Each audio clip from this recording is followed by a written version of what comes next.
নমস্কার বন্ধুরা, ঝুমারানি কিচেনে আপনাদের সকলকে স্বাগত। প্রতিবারের মতো আজও চলে এসেছি নতুন আরও একটি রেসিপি নিয়ে। আজকের রেসিপি খুবই পুষ্টিকর এবং খুবই সুস্বাদু। আমি গতকাল গাছ থেকে ডুমুর পেড়ে নিয়েছিলাম, কিন্তু ডুমুর রান্না করা হয়নি, বিকাল হয়ে গেছিলো। এখন আমি ডুমুর কেটে কীভাবে ডুমুরের রেসিপি তৈরি করতে হয় অবশ্যই আমার পুরো ভিডিওটা দেখবেন।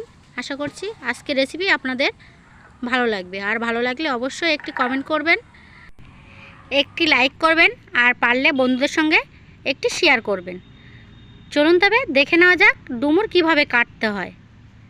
দেখুন বন্ধুরা, গ্রাম বাংলায় কিন্তু বাড়িতে সবাই এভাবেই ডুমুর কাটে, আর এভাবে ডুমুর কাটলেও কিন্তু কোনো দানা থাকে না বা খেতেও বেশি ভালো লাগে।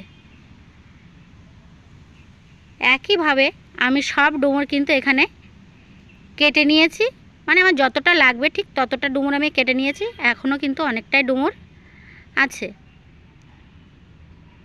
আর ডুমুর কাটলে কিন্তু এরকম আটা হাতে লেগে যায়। আর এখানে নিয়েছি আমি প্রেশার কুকার। ডুমুর সিদ্ধ হতে কিন্তু অনেকটা সময় লাগে, সেজন্য এখানে আমি প্রেশার কুকারে দিয়ে দুটো সিটি দিয়ে নেব। তাতে কিন্তু ডুমুরটা বেশি সুন্দর সিদ্ধ হবে আর খেতেও বেশ ভালো লাগবে। আর কেটে নিয়েছি একটা আলু, ছোট ছোট পিস করে কেটে নেব।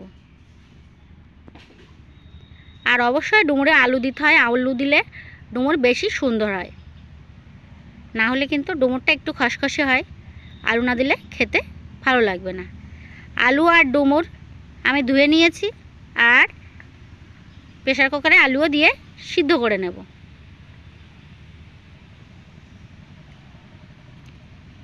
গ্যাস জ্বালিয়ে প্রেশার কুকার বসিয়ে দিচ্ছি।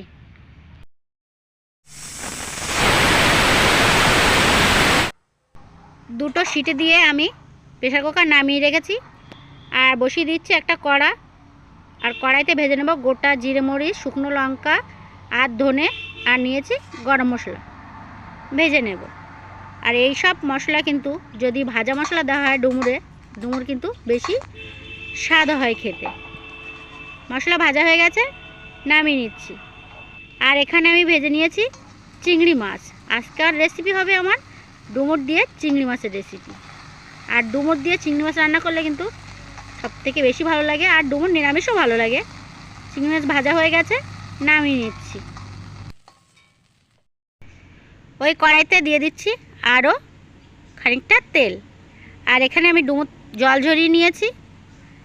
কড়াইতে দিয়ে দিচ্ছি কেটে রাখা পেঁয়াজ ভেজে নেব।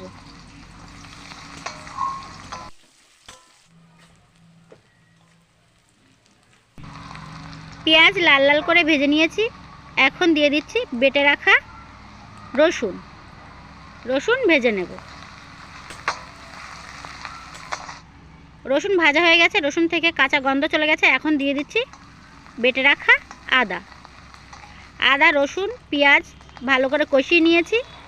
আর এখন আমি দিয়ে দিচ্ছি সিদ্ধ করে রাখা আলু আর ডুমুর।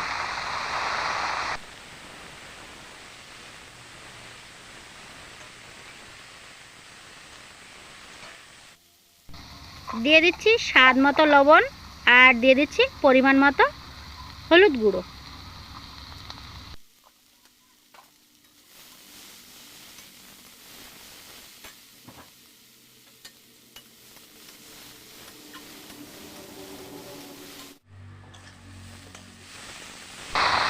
পাঁচ মিনিট সুন্দর করে কষিয়ে নিয়েছি ডুমুর। এখন দিয়ে দিচ্ছি ভেজে রাখা চিংড়ি মাছ।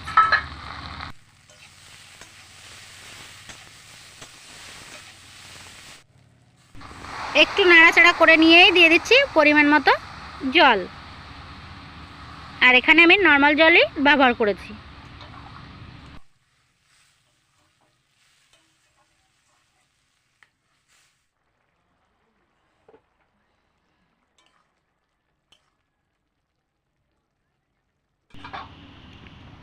এখন আমি 1 মিনিট জাল করে নিয়েছি।